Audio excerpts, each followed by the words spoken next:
फुटल्याचा संशय। काँग्रेसची 8 मतं ही फुटली असा संशय असल्याचं आता कळत आहे।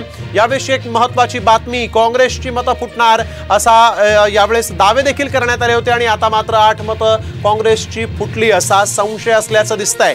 या ठिकाणी एक महत्त्वाची बातमी समोर आलेली आहे। काँग्रेसच्या प्रज्ञा सातव या उमेदवार होत्या, त्या विजयी झालेल्या आहेत, परंतु काँग्रेसची 8 मतं ही फुटल्याचा संशय आहे। काँग्रेसकडे अतिरिक्त मतं देखील होती आणि त्यामधील 8 मतं फुटली असा संशय आहे। यावेळी ही महत्त्वाची अपडेट विधान परिषदेच्या निवडणुकीच्या निकालाची। अगदी, आणि आपण बघतोय की भाजपच्या 2 उमेदवारांना 26 मतं मिळाल्याचं पाहायला मिळतंय। खरं तर कोटा 23 आहे, 3 अतिरिक्त मतं त्यांना मिळालेली आहेत। परिणय फुके असतील, योगेश टिळेकर असतील, त्यांना 26 मतं मिळाली आहेत। शिंदे गटाचे कृपाल तुमाने आहेत, त्यांना देखील 25 मतं मिळाली। अधिक माहिती जाणून घेणार आहोत आमचे प्रतिनिधी गणेश कवडे सध्या सोबत आहेत आपल्या। गणेश, काँग्रेसची 8 मतं फुटल्याचा संशय व्यक्त केला जातोय, काय अधिक तपशील?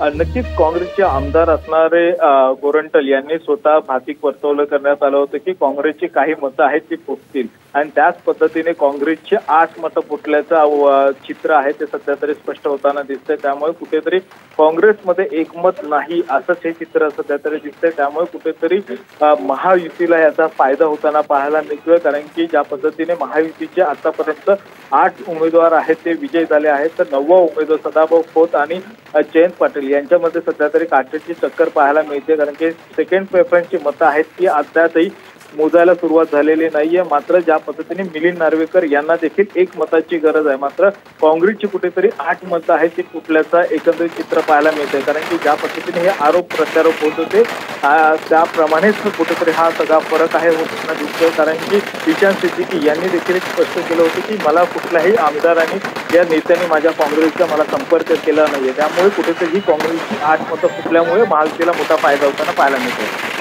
नक्कीच धन्यवाद गणेश, आपण दिलेल्या सविस्तर माहितीसाठी। 8 मतं काँग्रेसची फुटल्याचा संशय व्यक्त केला जातोय।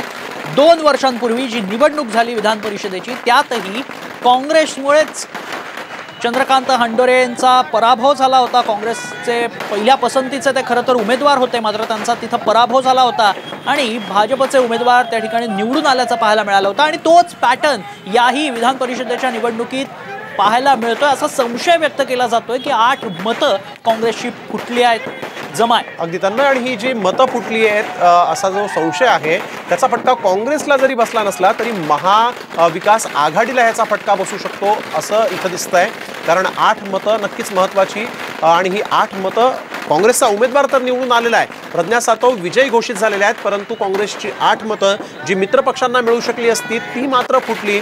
ही मतं नेमकी कुणाला मिळाली याच्यावर देखील आता संशय आहे। ही मतं फुटल्याचा संशय व्यक्त झाल्यामुळे काँग्रेसमध्ये जे प्रतिक्रिया आली होती, काँग्रेसच्या आमदार जे ते यावेळेस फुटले आहेत किंवा ते मतं देणार नाहीत अशा प्रतिक्रिया येत होत्या, त्यामध्ये काँग्रेसला याचा फटका जरी बसला नसला तरी काँग्रेसचे मतं फुटल्याचा फटका हा महाविकास आघाडीला बसू शकतो असं म्हणता येईल। अगदी, आणि जसं मी आता म्हटलं की गेल्या 2 वर्षांपूर्वी जी निवडणूक झाली तोच पॅटर्न याही निवडणुकीत पाहायला मिळतोय आणि त्याचा फटका कुठे ना कुठेतरी महाविकास आघाडीला बसलेला आहे, जयंत पाटलांना बसलेला आहे असं म्हणायला हरकत नाही, कारण अजूनही ते पिछाडीवर असल्याचं पाहायला मिळतं। त्यांना कमी मतं, सर्वात कमी मतं मिळाली। दुसरीकडे आपण बघतोय भावना गवळींना देखील 1 मत जास्त मिळालंय, 23 मतांचा कोटा आहे, काही काहींना 26 मतं इथं मिळाल्याचं पाहायला मिळतंय। कृपाल तुमाने देखील 25 मतं त्यांना मिळाल्याचं पाहायला मिळतंय। अजूनही पहिल्या पसंतीची मतं आहेत आणि दुसऱ्या पसंतीची मतं अद्याप समोर आलेली नाहीयेत, ती देखील थोड्याच वेळात आपल्या समोर येतील।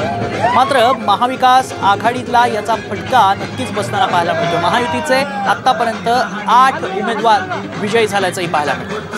शरद पवार गट आणि शिंदे गट जे त्यांनी मात्र इथं कुठे रिस्क घेतल्याचं दिसत नाहीये आणि उमेदवारांना 23 मतांचा जर हा कोटा होता तरी देखील 24 मतं 26 मतं अशी मतं या ठिकाणी या उमेदवारांनी शिंदे गटाच्या आणि अजित पवार गटाच्या उमेदवारांनी घेतलेली आहेत, त्यामुळे त्याचा फटका आपण बघतोय की कोणाला नेमका बसू शकतो हे पाहणं महत्त्वाचं आहे, कारण अद्याप सदाभाऊ खोत जे भाजपकडून निवडणुकीच्या रिंगणात होते त्यांचा निकाल जाहीर झालेला नाहीये।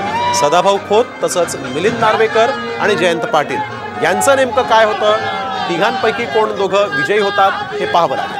अगदी, आणि मिलिंद नार्वेकर अगदी काठावर येऊन थांबलेले आहेत, त्यांना 22 मतं आतापर्यंत मिळाल्याचं पाहायला मिळालं, त्यामुळे ते काठावर पास होतात की त्यांचा एका मतानं पराभव होतो हे पाहणं देखील तितकंच रंगतदार असणार आहे तितकं चुरशीचं म्हणावं लागेल. ती उत्सुकता आहे की नेमकं काय चित्र स्पष्ट होत आहे. थोड्याच वेळात तेही स्पष्ट होईल. मात्र याचा काँग्रेसची जर 8 मतं फुटली असतील आणि जो संशय बळावलाय, संशय व्यक्त केला जातो, तो जर खरा ठरत असेल तर नक्कीच येणाऱ्या विधानसभा निवडणुकीमध्ये काँग्रेसला आपल्या आमदारांचा आणि आपल्या एकूणच नेतृत्वाचा विचार करणं गरजेचं असणार आहे. काँग्रेसमध्ये गटातटाचं राजकारण, त्याचा बसणारा काँग्रेसला फटका, हे नेहमीच रडगाणं राहिलेलं आहे. ही शोकांतिका आहे काँग्रेससाठी. मात्र पुन्हा एकदा काँग्रेसला विचार करावा लागेल. एकीकडे आपण पाहिलं लोकसभा निवडणुकांमध्ये काँग्रेसच राज्यात मोठा पक्ष ठरलेला आहे मवियाच्या दृष्टीनं. मात्र जर अशा पद्धतीत एकवाक्यता नसेल पक्षात किंवा एकजूट नसेल तर त्याचा फटका आगामी विधानसभा निवडणुकांमध्ये देखील काँग्रेसला भोगावा लागेल आणि परिणामी त्याचा फटका मवियाला देखील भोगावा लागेल. अगदी ज्या काँग्रेसचे खरं तर आपल्याला बघतोय आपण जी लोकसभेमधली कामगिरी जी आहे ती कुठेतरी चांगली होती, परंतु आता मात्र त्यांचे 8 मतं जी आहेत ती फुटली असा संशय असेल तर मग मात्र काँग्रेसचा एकंदरीतच फटका जो आहे तो महाविकास आघाडीला बसू शकतो असं म्हणता येईल. इथं आपण बघतोय आता सध्याच्या घडीला 3 उमेदवार जे आहेत त्यांच्यामध्ये ही काटेकी टक्कर आहे असं म्हणावं लागेल. त्यामध्ये ठाकरे गटाचे मिलिंद नार्वेकर केवळ 22 मतं मिळालेली आहेत त्यांना, त्यांची गाडी अडकली असं म्हणता येईल. मिलिंद नार्वेकर आहेत. तसंच राष्ट्रवादी शरद पवार गटाचे ज्यांनी जयंत पाटलांना पाठिंबा दिला होता ते जयंत पाटील, आणि जयंत पाटलांना सगळ्यात कमी मतं मिळालेली आहेत. सोबतच भाजपनं सदाभाऊ खोत यांना समर्थन दिलं होतं, त्यांना तिकीट दिलं होतं, निवडणुकीच्या रिंगणात त्यांना उतरवलं होतं.